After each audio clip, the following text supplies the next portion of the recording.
யோக பயிற்சிகளில் இதுநாள் வரையில் உடலியலை பற்றி முழுமையாக தெரிந்து கொண்டோம். உடலை வளைப்பதற்காக ஆசனங்களை கற்றுக்கொண்டோம். இனி உளவியலை பற்றி தெரிந்து கொள்ள இருக்கிறோம். மனோ தத்துவ இயல். உடலுக்கு பாஸாக செயல்படுவது மனம். இந்த உடலுக்கும் மனதிற்கும் பாஸாக செயல்படுவது உயிர். இன்று உளவியலை பற்றி அடிப்படைகளை தெரிந்து கொள்வோம். மனம் என்றால் என்ன? மனம் என்பது ஒரு எண்ணக் குவியல் என்று சொல்லலாம். எண்ணங்களின் அணிவகுப்பு. அதைதான் மனம் என்று வர்ணிக்கின்றோம். மனம் எப்படி உருவாகிறது?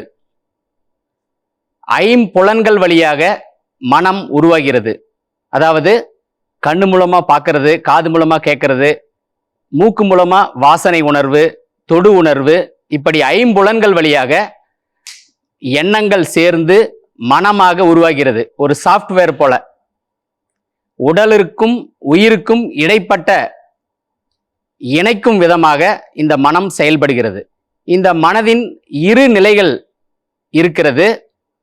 அந்த நிலைகள் என்னவென்றால், மனம் ஒரு மகாசக்தி, மனம் போல் வாழ்வு, மனம் இருந்தால் மார்க்கம் உண்டு. இப்படி மனதை பற்றி நேர்மறையாக ஒரு கருத்தியல் இருக்கிறது. அதற்கு எதிர்ப்புறமாக மனம் ஒரு மாயை, மனம் ஒரு பேய், மனம் ஒரு குரங்கு என்று எதிர்மறையாக ஒரு கருத்தியல் இருக்கிறது. இதில் எந்த கருத்து உண்மை என்று கேட்டால், இரண்டு கருத்துமே உண்மைதான். அதாவது மனம் பண்படாமல் பக்குவப்படாமல் இருந்தால் அது ஒரு குரங்கு போல செயல்படுகிறது. மனம் பக்குவப்பட்டு பண்பட்டால் அது ஒரு மகாசக்தியாக செயல்படுகிறது. மனம் எப்போதும் நிகழ்காலத்தில் வாழ்வதில்லை.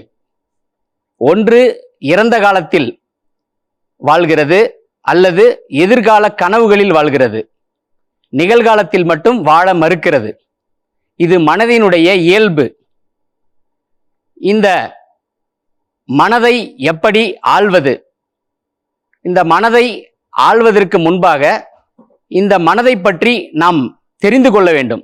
மனம் என்பது, அதாவது எண்ணங்களினுடைய சேர்க்கை என்று பார்த்தோம் அல்லவா? எண்ணம் போல் வாழ்வு என்று சொல்வார்கள். இந்த மனம் எல்லாவற்றையும் தன்னை நோக்கி இழுக்கும். அதாவது தனக்கு பிடித்தவற்றை மட்டுமே அடைய நினைக்கும், செய்ய நினைக்கும், விரும்பியவற்றை செய்ய நினைக்கும். மனதிற்கும் புத்திக்கும் வித்தியாசம் இருக்கிறது. புத்தி என்பது மனதினுடைய பண்பட்ட வடிவம். அதாவது கூர்மைப்படுத்தப்பட்ட மனம் புத்தியா செயல்படுது.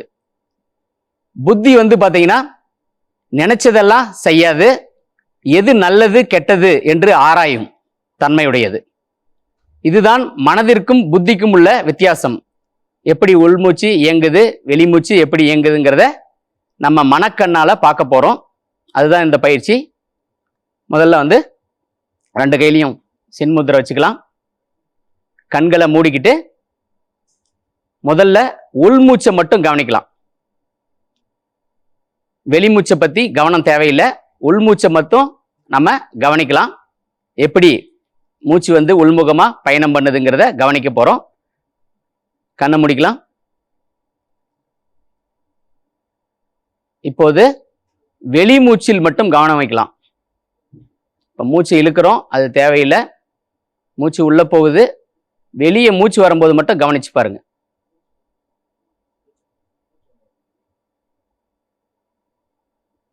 மெதுவாக கண்ணை திறந்துக்கலாம். இதுதான் ஆனாபானா சதி பயிற்சி. இந்த பயிற்சி நம்ம செய்யறதுனால என்ன பலன் அப்படின்னு பார்த்தீங்கன்னா, அதாவது மூச்சுக்கும் நம்ம மனசுக்கும் உள்ள நெருக்கத்தை நம்ம உணரலாம். அடுத்தது இந்த கவனிக்கும் தன்மை, இந்த கவனிக்கிறங்கிற விழிப்புணர்வு தன்மையை நம்ம, அதாவது நான் யாருன்னு சொல்லுவாங்க இல்லைங்களா, அந்த தன்மையை நம்ம உணரலாம். மனதும் மூச்சும் ஒன்று என்று அறியலாம். அடுத்த யோக நிகழ்ச்சியில் மற்றும் ஒரு சிறப்பான பயிற்சியை நம்ம கத்துக்கலாம். நன்றி, வணக்கம்.